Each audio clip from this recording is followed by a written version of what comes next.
জামাত দেশকে ভোট দেওয়ার সাথে ইমান এবং আমলের কোনো সম্পর্ক নাই তারা বলেছেন। ডাক্তার আল্লামা শফিক, ডাক্তার আল্লামা তাহের, ডাক্তার আল্লামা মিয়া পড়ুয়ার, বিখ্যাত বিখ্যাত আলেম। তারপর ডাক্তার পিনাকি ভট্টাচার্য আল্লামা। তো এই যে চারজনের নাম বললাম, আর ওইদিকে চারজনের নাম বললাম, মুসলমানরা কাকে অনুসরণ করবে? ইসলামের উপর পড়াশোনায় একেবারেই প্রাজ্ঞ এবং মান্যতা পাওয়ার মতো যোগ্যতা রাখেন। একজনের নাম হচ্ছে মুহিবুল্লাহ বাবু নগরী, একজনের নাম হচ্ছে বাইতুল মুকামের খতিব মুফতি আল্লামা আব্দুল মালেক, নুরুল ইসলাম অলিপুরি, ডক্টর এনায়েতুল্লাহ আব্বাসী। এরা প্রত্যেকে বলেছেন যে ইসলামের নামে জামায়াত ইসলামকে ভোট দিলে ইমান থাকবে না। জামায়াত ইসলামকে ভোট দেওয়ার সাথে ইমান এবং আমলের কোনো পার্থক্য নাই, সম্পর্ক নাই। জামাত দেশকে ভোট দেওয়ার সাথে ইমান এবং আমলের কোনো সম্পর্ক নাই তারা বলেছেন। এখন আসেন, এদেরকে যারা প্রতিদ্বন্দ্বিতা করে বক্তব্য রাখছেন, ডাক্তার আল্লামা শফিক, ডাক্তার আল্লামা তাহের, ডাক্তার আল্লামা মিয়া পড়ুয়ার, বিখ্যাত বিখ্যাত আলেম। তারপর ডাক্তার পিনাকি ভট্টাচার্য আল্লামা। তো এই যে চারজনের নাম বললাম, আর ওইদিকে চারজনের নাম বললাম, মুসলমানরা কাকে অনুসরণ করবে?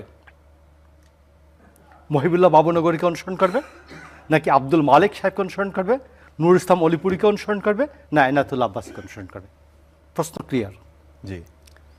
তারা বলেছেন জামাত ইসলামের নামে ভোট চাইতে পারে না, তারা ইসলামের, আমরা যে ওনারা যে ইসলাম বিশ্বাস করে, নেতাদেরকেও বিভিন্ন জায়গায় ইসলামের নামে ভোট চাইতে দেখা গেছে, এবং তারা এই কথাও বলেছে ঠিক একই টাইপের কথা, যে ধানের শীষে ভোট দিলে আপনি জান্নাত পাবেন। আমি মনে করি যে দেখুন, বিএনপি বাংলাদেশ জাতীয়তাবাদী দল, তো বাংলাদেশ জাতীয়তাবাদী দল এটা কোনো জাতীয়তাবাদী ইসলামী দল না, জাতীয়তাবাদী ইসলামী দল না।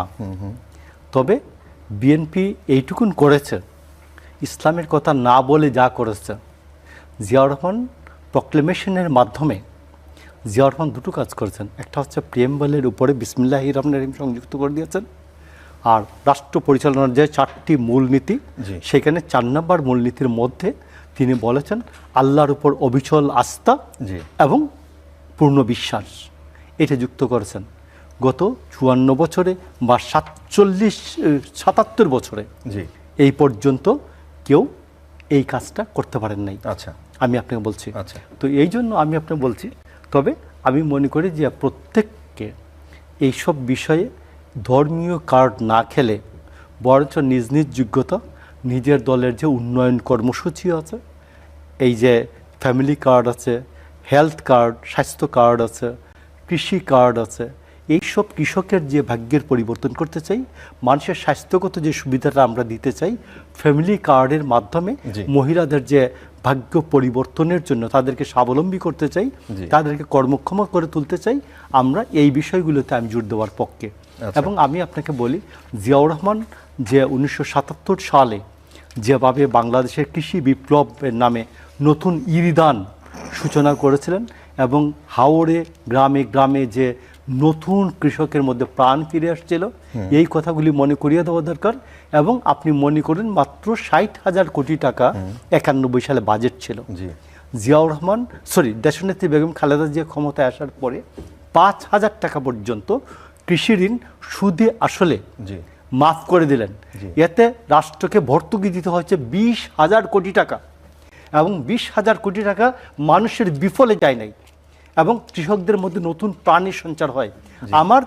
আমি মনে করি আমার যেহেতু পজিটিভ অনেক কথা বলার আছে, পৃথিবীর উপরের অনেক কথা বলার আছে, আমি কবরের যে ব্যবসাটা আছে, স্বর্গে যাওয়ার ব্যবসা, জান্নাতে যাওয়ার ব্যবসা, যেটা মাটির নিচ থেকে শুরু হয়, এই ব্যবসাটা প্রত্যেককে বলবো যে ভাই আপনি মিথ্যা কথা বললেন না, আপনার স্ব ধর্ম অনুযায়ী আপনি চুরি করবেন না, আপনার স্ব ধর্ম অনুযায়ী জান্নাতে যাওয়ার ব্যবস্থাটা করেন, স্বর্গে যাওয়ার ব্যবস্থাটা করেন, আর পৃথিবীতে কাউকে ঠকাইয়েন না, মিথ্যা কথাটা বললেন না। স্রেফ দুইটা কথা হইলে আমি মনে করি যে বিএনপির সাথে কেউ কোনো প্রতিদ্বন্দ্বিতায় দাঁড়াতে পারবে না।